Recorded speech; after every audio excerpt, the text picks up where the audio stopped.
This is Adam Martin Television. Hello there everyone, and welcome to part 6 of this series looking at the history and impact of Doctor Who ratings. If you haven't seen the previous 2 parts in particular, I highly recommend that you check them out, as in those we looked at the first 2 seasons to star Patrick Troughton as the second Doctor. But now sit back, relax, and join me once again as we delve back into the wonderfully niche world of Doctor Who ratings. Our destination? Season 6. It's the summer of 1968, and after a repeat screening of the Season 4 finale, The Evil of the Daleks, viewers were primed and ready for the new season to begin. The previous set of adventures in Season 5 were very much a tight and controlled bunch. 6 out of the 7 stories were base under siege-style affairs, with alien monsters at the source of trouble. The only exception was The Enemy of the World, an excellent story showcasing the acting chops of Patrick Troughton, as he played both the Doctor and the sinister Salamander. New monsters had been introduced and become hits with viewers, the Ice Warriors and the Yeti being the most famous examples of this monster era, as it's been called in retrospect. So with Season 6 about to begin, I'm sure audiences were both excited but also curious as to what they would see next. Would it be another run of new monsters attacking our heroes trapped in some kind of base, or would it be stories showcasing something wildly different? The answer is a little bit of both. But whilst this season had much to offer viewers, it was becoming clearer that the leading man, Patrick Troughton, felt his time on Doctor Who was coming to an end. The weekly workload was really starting to affect him, and sure enough, Season 6 would prove to be his final season. But more on that when we get there. The first story from Season 6 is The Dominators. On the peaceful, pacifist world of Dulcis, the sadistic Dominators, alongside their army of robots, the Quarks, aim to disrupt that peace and to wreak havoc across the entire planet. This story is comprised of 5 episodes, which began airing on the 10th of August 1968 and concluded on the 7th of September. Here are the individual viewing figures for all 5 episodes, and this is far from what I would call a promising start. Whilst episode 4 brings in the peak of this story's viewership at 7.5 million viewers, the rest of the story brings in much less of an audience than you would want for a season opener. 3 of the 5 episodes dip below 6 million, which back in the late 60s was bound to raise some eyebrows at the BBC. However, we must always take into account what could have affected these ratings. First off, The Dominators was unfortunate to be broadcasting right through the summer month of August, a time where nights are lighter and vast quantities of people would be making the most of that sunlight and hot weather, especially at the reasonably early time of 5:15 PM, which was the broadcast slot for this story. Also, the Doctor still managed to help the BBC gain a bigger audience share than its main rival, ITV. The other side had recently had many of its new franchised companies plunged into chaos because of industrial action. This meant that the lineup of new original programming they had set for many regions simply didn't make it to air. With Doctor Who returning and also being an example of new original programming, despite the low numbers we saw, it still claimed a victory for the BBC. The story of the Dominators itself is a mixed bag to say the least, especially when it comes to fan affection. The Quarks were yet another attempt to find a monster that, like the Cybermen, could rival the Daleks in popularity, and I think it's quite obvious to see why that didn't happen. Some call it a hidden gem, some call it a sluggish mess, and the fact it was cut from 6 episodes to 5 often leads people to despair at the fact that this very talky story had the potential to be even more chatty. Overall, this story attracted an average of 6.2 million viewers. Now, this isn't the worst average Doctor Who had had by this point, far from it. It's not the major lows of stories such as The Savages or The Smugglers, and as far as season openers go, it still falls in the 6 million bracket, just as Tomb of the Cybermen had done the year before. The important thing was, despite winning against ITV for audience share, as summer turned to autumn, it was the BBC's hope that Doctor Who could really pick up the ratings, rather than continue to lose them. If it did, then with talks of its main actor leaving, it could have been very much in line for the chop. The Dominators is also available to view in full on DVD, and there's a target book and an audio release, but if you have to be selective about which classic Who stories to watch, I would argue that you could miss this one, especially when you consider the story that was to follow. Shall we destroy?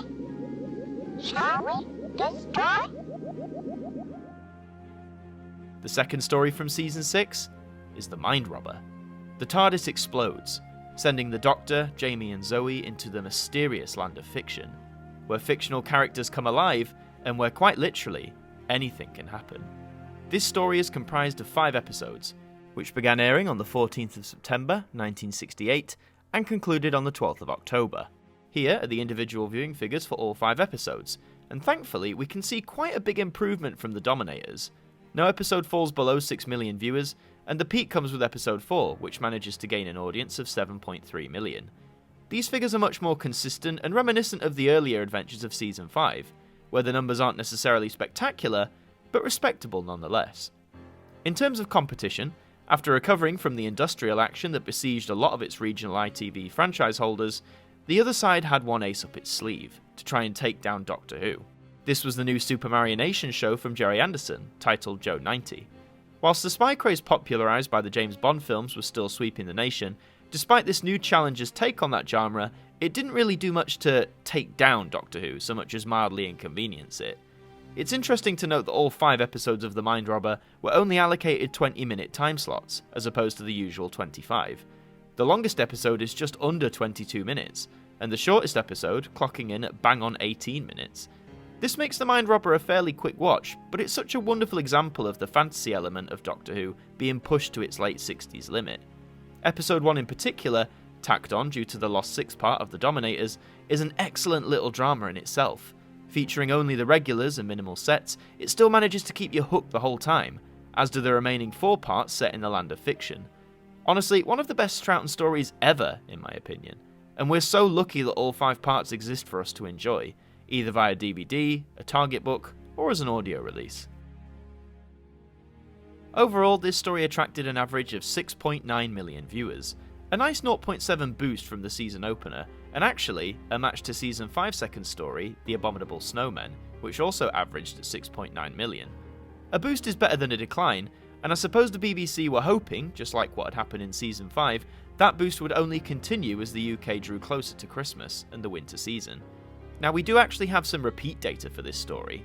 Broadcast in 1992 over 5 weeks on BBC Two, beginning on the 31st of January and concluding on the 28th of February. And now, another classic episode from 1968 with Patrick Troughton as Doctor Who, wrestling with invisible forces in The Mind Robbers. Here are those individual viewing figures for that repeat screening, averaging out at 2.33 million viewers. Whilst this may sound incredibly low, keep in mind a few things. For one, this was broadcast during Doctor Who's wilderness years, a time when the original run of the programme had ended, and a lot of popular interest in the show amongst the general public had died down. Secondly, this aired on BBC Two, which very rarely gets the super high figures we see in comparison on BBC One. To back this up, looking at episode 5's ratings, which stand at 3.46 million, in terms of the top list of programmes for BBC Two, this episode placed 10th. So for then a 24-year-old story, it showed that even in repeats, Doctor Who still packed a pretty solid punch. Overall, The Mind Robber is a superb combination of brilliant ideas, some wonderful characters, great performances from the regulars, and something that in Doctor Who's long old history stands out as something truly unique. Jamie, the doctor!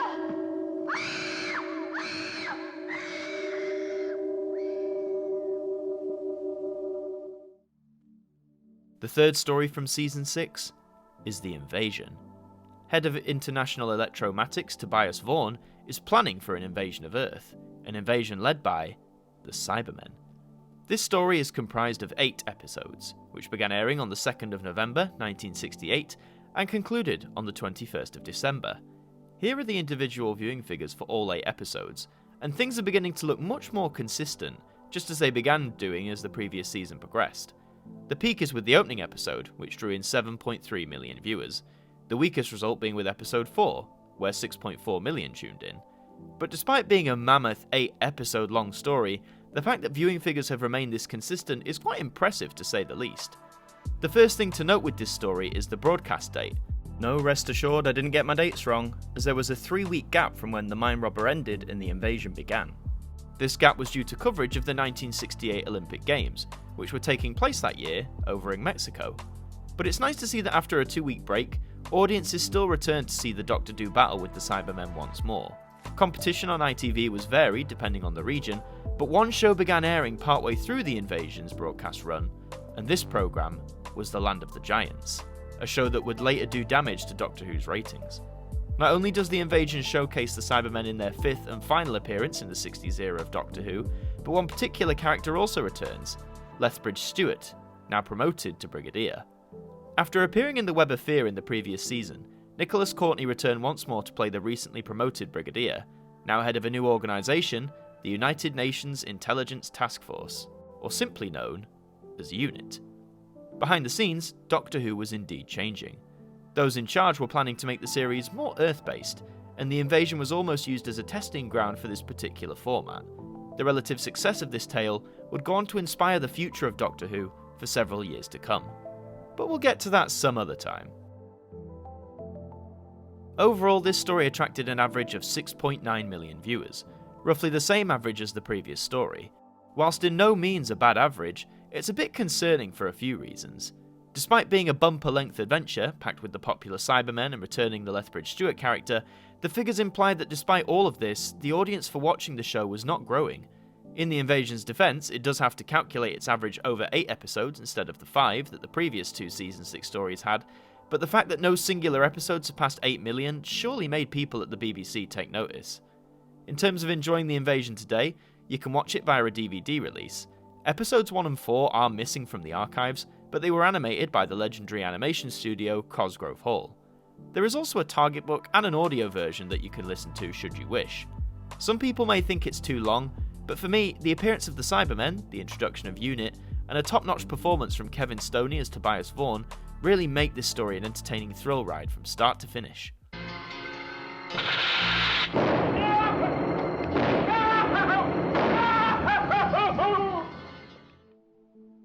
The 4th story from Season 6 is the Krotons. The TARDIS team meet the submissive Gond race, who send their brightest off to their beloved rulers and enslavers, the Krotons. This story is comprised of 4 episodes, which began airing on the 28th of December 1968 and concluded on the 18th of January 1969. Here are the individual viewing figures for all 4 episodes, and wow, this is certainly a jump up. Episode 1 reaches 9 million viewers, which makes it the highest singular rating for any episode of the Patrick Troughton era.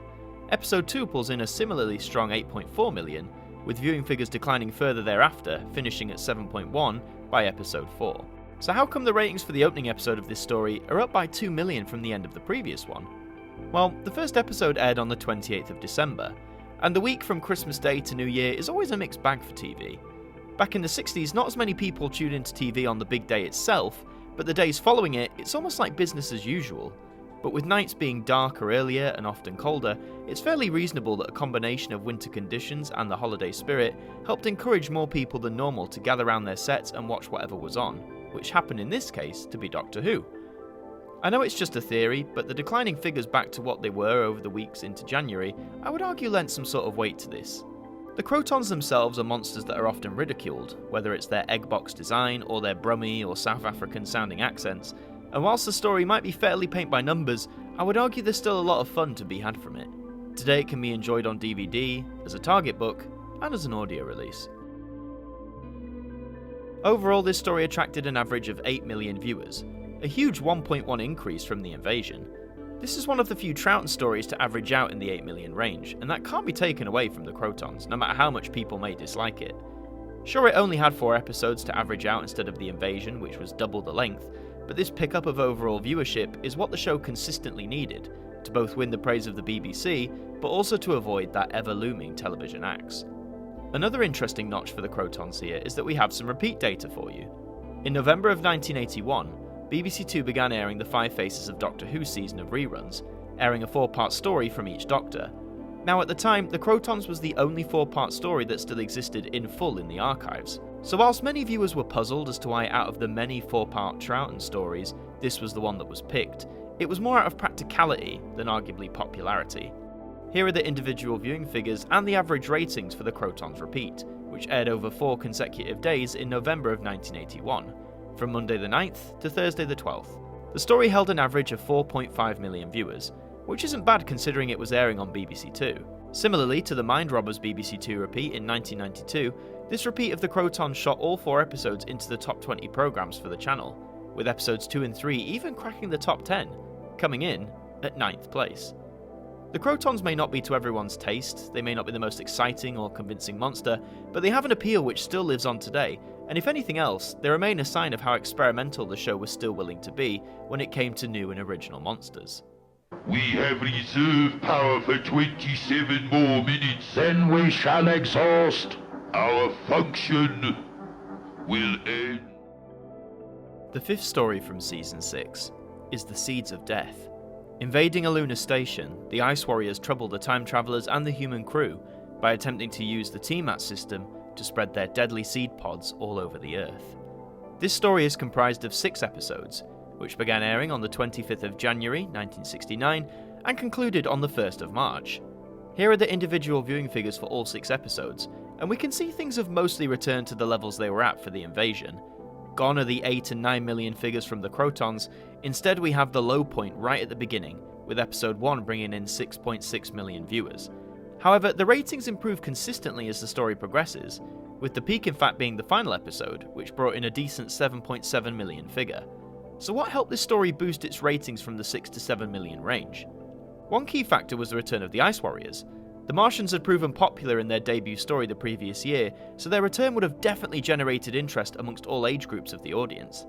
However, despite the story gaining viewership, it still technically had a lower audience share compared to what was being shown on ITV. Land of the Giants was proving to be really popular, and was seen as new and fresh when compared to Doctor Who, which was noticeably cheaper and less flashy, and also now into its 6th season.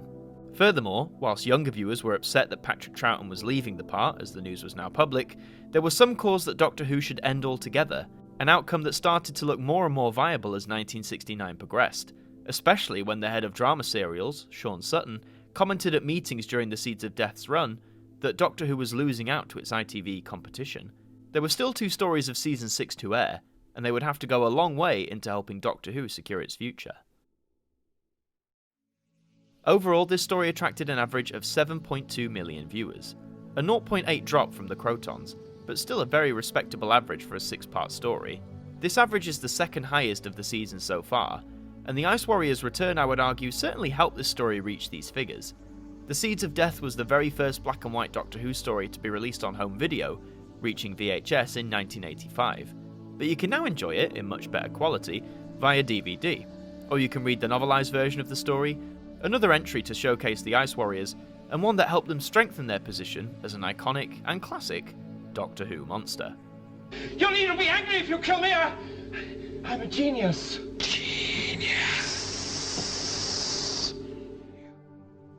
The 6th and penultimate story from Season 6 is The Space Pirates. The TARDIS crew join up with the Interstellar Space Corps, who are on the trail of some villainous space pirates. This story is comprised of 6 episodes, which began airing on the 8th of March 1969 and concluded on the 12th of April.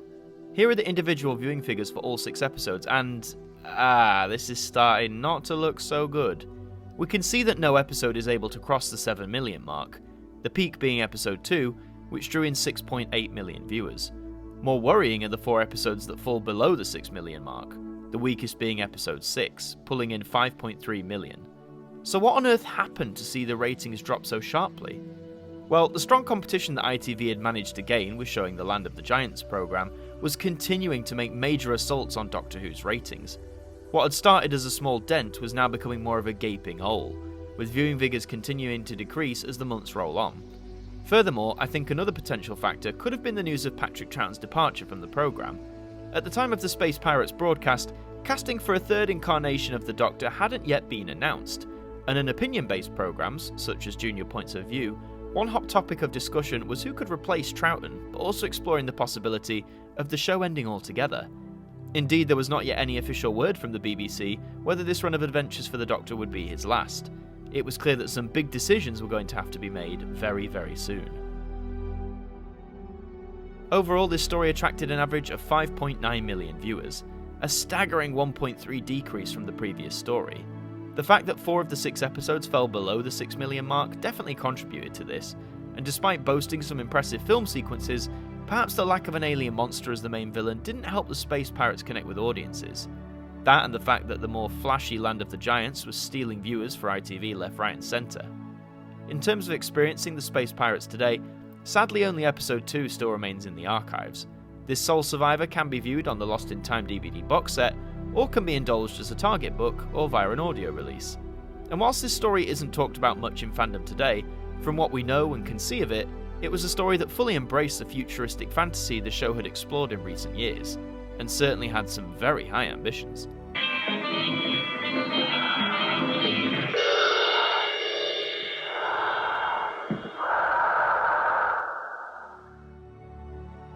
The seventh and final story from Season 6 is the War Games. The time travelers find themselves crossing to and from various wars through Earth's history, and later discover that it's all being arranged and manipulated by the Warlord and the War Chief, the latter being a renegade from the Doctor's own race of people. This story is comprised of 10 episodes, which began airing on the 19th of April 1969 and concluded on the 21st of June. Here are the individual viewing figures for all 10 episodes, and, well, what a sad way to end not just Season 6, not just Patrick Troughton's time as the Doctor, but also the whole black and white era. Episode 2 manages to pull in 6.3 million viewers, the only episode out of this 10-part beast to cross the 6 million mark. 8 of the remaining 9 episodes fly around from numbers as low as 4.1 million, and to scrape the highs of 5.7 million. Episode 8 manages to attain the lowest figures for a single episode of Doctor Who up to this point, managing a very poor 3.5 million result. So how on earth do we dissect this one? Well, first of all, the War Games is a 10-part story. It's hard enough to keep audiences' interest held over 4 weeks, never mind 10, so it almost seemed inevitable that there was going to be some sort of ratings dip along the way. Secondly, the competition on ITV continued to be relentless. Although Land of the Giants was the main rival for Doctor Who in many regions, there were also other glossy American imports that were shown in parts of the country and similarly stealing audience members. These included Tarzan and the TV series adaptation of successful Hollywood film Voyage to the Bottom of the Sea. Finally, almost like the last little damning nail in the coffin, this story broadcast between April and June into the summer season, a typical time that, as we've learnt, generally has less people sat at home watching their TVs at 5:15 on a Saturday. It's a shame that initial ratings for this story were so low, because it's arguably one of the greatest Troughton stories and greatest stories in all of Doctor Who to be broadcast. The idea of different war zones is fascinating to me, and the manipulative schemes behind it are similarly interesting to dissect. But this story is most renowned for introducing us, after nearly 6 years, to who the Doctor really is. Well, sort of. We learn for the first time that he is a Time Lord, a race of beings who prefer their kind not to interfere with other peoples and planets. From the first moments of meeting him back in An Unearthly Child, the Doctor had chosen to leave his home and people to seek a life of exploration, a chance to go out and see the universe rather than just observe it. It's early days for the Time Lord mythos of the show at this point, but it's still a fascinating glimpse as to what we would come to learn about the Time Lords, their home, their society, and their most famous child, the Doctor. To enjoy the War Games today, you can enjoy it via DVD, via a Target novel, and via an audio release. Overall, this story attracted an average of 4.9 million viewers, a further 1 million decrease from the previous story. And I hate to say it, but not only is this the only Troughton story to have an average of less than 5 million, but that also makes it the lowest Troughton story overall in terms of ratings. It's such a shame because the War Games is a tightly crafted masterpiece. I know it has its critics, and a 10-part story definitely makes it a challenge for some to watch and make it all the way through, but there is so much to love and admire here, not least the introduction of the Doctor's species. Finally, we learn a little bit about our enigmatic hero, just why he ran away from home, and what was going to be his punishment. After saying farewell to Jamie and Zoe, the Time Lords spark the Doctor's second regeneration, with his punishment being an exile to Earth in the 20th century, the knowledge of time travel taken away from him. And days before episode 10 went to air, Jon Pertwee was revealed to be the actor chosen to portray the third incarnation of the Doctor. The show would not return in the autumn, instead in January of 1970. It would help spearhead BBC One's upcoming colour service and introduce us not only to a new Doctor, but a whole new format for the programme itself. But we must not forget the cosmic hobo, the man who proved the Doctor could be played by another actor, the man who delivered such a charming yet calculated performance, the man whose interpretation would go on in some way to inspire every subsequent actor to follow, the man who definitively was the Doctor. Stop! You're making me giddy. No! You can't do this to me! No! So that's Season 6, the 7 stories that comprise it and the ratings that they garnered. With the transmission of episode 10 of the War Games on the 21st of June 1969, season 6 of Doctor Who was brought to an end. The season ran for over 10 months and was made up of 44 episodes across 7 stories. This season is much more intact than Troughton's first two, with only 7 out of 44 episodes missing from the BBC archives. The 2 missing parts of the invasion have been animated for its DVD release, and there's always talk of the Space Pirates being animated in full sometime in the future. Let's have a look at the story averages for this season. We can see that the highest story average was with the Krotons, which had 8 million viewers. The lowest point came with the season finale, the War Games, which averaged at 4.9 million. These story averages are all over the place compared to the consistency of season 5. Multiple factors do contribute to this, however. The introduction of some seriously strong competition on ITV, the uncertainty of the show's future turning some people off, some stories not connecting as well, and in an odd way, we're seeing exactly what happened with William Hartnell's final full season of adventures. Could it be that as time goes on, the public just become less enamoured with Doctor Who? Well, we'll have to see if that theory holds up when we look at the eras of future Doctors. If we work out the average amount of viewers across the entire season, we can calculate that the average for season 6 of Doctor Who is around 6.6 million viewers, which is a 0.6 million drop from season 5's overall average, and actually is the lowest average for any Doctor Who season up until this point. It's quite a shame when you put it like that, because season 6 does truly hold some real gems. Whether it's the fantasy of the Mind Robber, the earthbound grittiness of the invasion, or the madness of the War Games, I would argue that there is a lot to love and certainly something for everyone. So those are the ratings details for season 6, and indeed the entire second Doctor's tenure. I hope you enjoyed this numerical look back at Patrick Troughton's final year leading the show, and that you can walk away from this series and appreciate the variety and ambition that season 6 brought to the table. If you want to learn more about the 1960s era of Doctor Who, then I highly recommend you check out Josh Snares here on YouTube, particularly his Missing Episodes documentary. If you want to read more about Doctor Who and the making of it, I highly recommend the Complete History series of books, which I use as reference for this video. Please consider leaving a like, subscribing to the channel, and leaving your thoughts on Season 6 in the comments section below. I've been Adam Martin from AMTV, and we will see you next time for Season 7.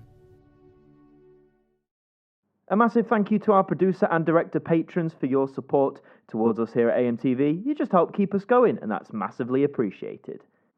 And that does bring us to the end of another evening here on AMTV. We hope you enjoyed the programme, and we hope to see you next time. Good night.